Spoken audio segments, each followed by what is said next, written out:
अब देख रहे हैं फ्यूचर एक्सप्रेस और मार्केट्स में अभी भी खरीदारी का रुझान है। करीब करीब 0.5% की बढ़त देखने को मिली। 17,070 के स्तरों पर निफ्टी अभी ट्रेड करता हुआ लोअर लेवल से एक स्ट्रांग मूव 17,075 के स्तरों पर निफ्टी में कामकाज हो रहा है।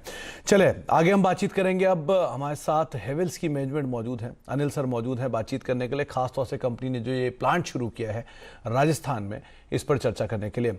अनिल सर नमस्कार, स्वागत है कार्यक्रम में। सबसे पहले तो ये नई इकाई जो कंपनी ने शुरू की है, किस तरह का ये एडिशन है, किस तरह का एक्सपेंशन है, कौन कौन से प्रोडक्ट्स हैं जो यहाँ से बनेंगे, क्या कैपेसिटीज़ हैं, ये ज़रा इसकी डिटेल्स बताएं कुछ।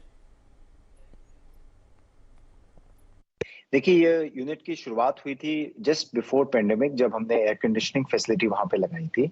और हमने उस टाइम भी ये प्लान बनाया था कि इसको पूरी तरह हम लोग कैपेसिटी को यूटिलाइज करेंगे और भी कंज्यूमर ड्यूरेबल प्रोडक्ट्स इसमें ऐड करेंगे। तो पिछले 2 साल में क्योंकि पेंडेमिक रहा तो फुल कैपेसिटी यूटिलाइजेशन तो एयर कंडीशनिंग की नहीं हो सकी, लेकिन इस बीच में हमने नया फैसिलिटी अब चालू की है, जो कि अब चालू हो रही है, वो वॉशिंग मशीन्स।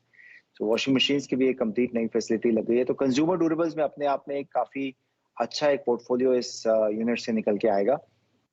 और सबसे बड़ी बात है कि हमने इसको काफी डिजिटाइज्ड और रोबोटिक फैक्ट्री बनाया है और एक इंडस्ट्री 4.0 की फाउंडेशन रखी है।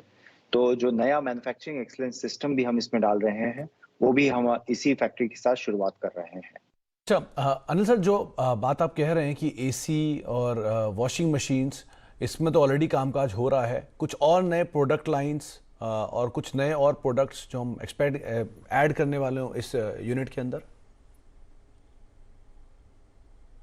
देखिए, वो 50 एकड़ की फैसिलिटी है राइट नाउ। हम लोगों ने उसका अभी सिर्फ 30% ही यूटिलाइज किया है। तो यस, डेफिनेटली गोइंग फॉरवर्ड हम लोग इसमें और कैपेसिटीज भी ऐड करेंगे। कुछ और प्रोडक्ट कैटेगरीज कंज्यूमर ड्यूरेबल्स की भी उसमें आ सकती हैं। पर अभी मेन चीज ये है कि इसकी 100% कैपेसिटी यूटिलाइजेशन करना और उसके बाद इन्हीं प्रोडक्ट्स की और कैपेसिटी बढ़ाने में, जिससे हम, क्योंकि जैसे जैसे सेल की बढ़ोतरी होगी तो हम इसमें कैपेसिटीज ऐड भी करेंगे। अच्छा अनिल सर, क्योंकि लास्ट टाइम जब हमारी बात हुई थी तब हमने दूसरी तिमाही के नंबर्स के बाद बात की थी, तो किस तरह का फेरबदल हुआ उस समय में और इस समय में, मौजूदा स्तर में जब हम Q3 के अंदर ऑलरेडी कामकाज कर रहे हैं? अभी सिनेरियो कैसा है पोस्ट फेस्टिवल, और इनपुट कॉस्ट और बाकी चीज़ों का कैसा इम्पैक्ट है? क्या डिमांड सिनेरियो ओवरऑल? देखिए, ग्रोथ अभी कंटिन्यूड है, which is a very positive sign, क्योंकि मार्केट्स में अंडरलाइंग डिमांड जो है वो स्ट्रांग है। रियल एस्टेट सेक्टर भी ठीक कर रहा है, इंफ्रास्ट्रक्चर स्पेंडिंग भी हो रही है। तो अभी हम लोग ठीक ग्रोथ देख रहे हैं। और मुझे लगता है कि जिस तरह से, क्योंकि अंडरलाइंग डिमांड अच्छी है, तो आने वाला टाइम भी एक स्ट्रांग पीरियड हमको देखना चाहिए। अच्छा अनिल सर, लास्ट क्वार्टर में थोड़ा बहुत इम्पैक्ट जरूर था इनपुट कॉस्ट का, जिसकी वजह से थोड़ा मार्जिन पे हिट भी आया था। क्या मान के चलें वो अब ईज आउट हुआ है? दूसरी चीज़, क्या जो भी इम्पैक्ट आया है मार्जिन पे इनपुट कॉस्ट का, उसको फर्दर पास ऑन किया जाएगा, कोई प्राइस हाइक वगैरह? देखिए, इस बार की जो रॉ मटेरियल इन्फ्लेशन है वो काफी अनप्रेसिडेंटेड रही है। तो यस, उस पर मार्जिन पे थोड़ा इम्पैक्ट है। और आने वाले टाइम में भी हम कुछ कॉस्ट इंक्रीजेस तो करेंगे, लेकिन सभी चीजें नहीं कर पाते, बिकॉज इस टाइम में जितनी कॉस्ट इन्फ्लेशन है, आप सारी चीज कंज्यूमर को भी नहीं पास ऑन करना चाहते, इस होप में कि शायद कहीं ना कहीं इसमें भी रिस्पाइट आएगा। तो मुझे लगता है कि यस, कुछ प्राइस हाइक्स और होंगे, और बट होपफुली ये रॉ मटेरियल सिचुएशन भी थोड़ी ईज आउट होनी चाहिए। अच्छा अनिल सर, एक और सवाल, क्योंकि आप इतने सारे एक्सपेंशन प्लान कर रहे हैं, कंपनी बढ़िया ग्रोथ ट्रेजेक्ट्री में है, नई यूनिट भी लगाई है, तो कोई फंड रेजिंग कहीं प्लान है या इंटरनल अक्रूवल से इसको हम ईज आउट करेंगे? नहीं, आई थिंक जितनी हम लोगों की कैपेक्स रिक्वायरमेंट है उससे ज्यादा हमारा कैश जनरेशन है अभी प्लान्स। तो इसलिए हम लोगों को अभी फंड रेजिंग की हम कोई अपॉर्चुनिटी नहीं देते।